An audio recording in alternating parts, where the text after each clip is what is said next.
चल जइबू पियावा के घरवा डिलीट कई के हमर नंबरवा। चल जइबू पियावा के घरवा डिलीट कई के हमर नंबरवा। जाने जाने कहलू दिलवा में रहेलू धोखा देत बारू सब कुछ तू जान के।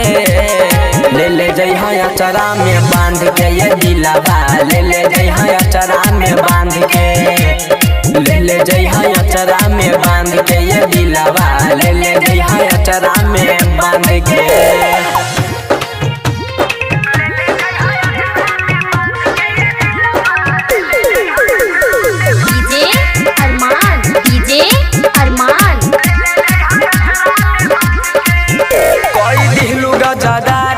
छोड़ देलू यारी तू प्यारे के हंसी उड़इले बारू। ई मुअले पजाई न मिले दवाई बीमारी तू ऐसन धरइले बारू।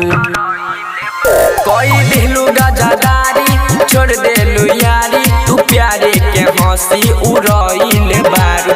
ई मुअले पजाई न मिले दवाई बीमारी तू ऐसन धरइले बारू। टूटल दिलवा ई हमर का होई लगे रही त हरदम ई रोई।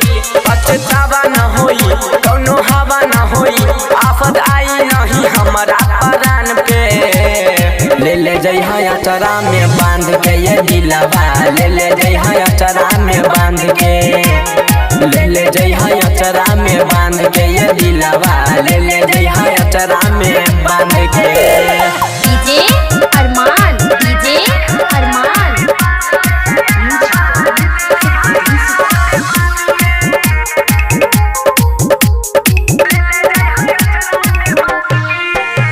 दर्द न सहाई आजियलो न जाई ए रानी जुदा हो के तोहरा से हो।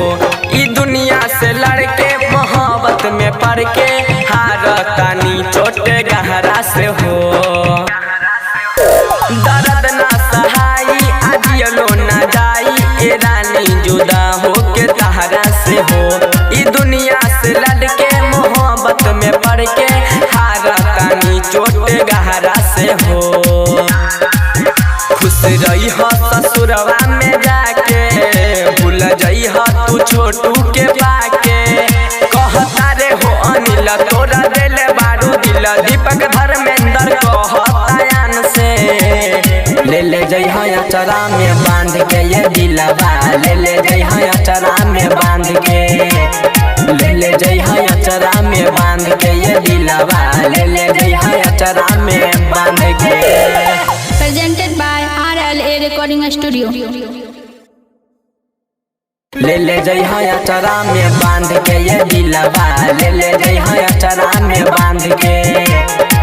ले जइहा अचरा में बांध के ये दिलवा ले जइहा अचरा में बांध के।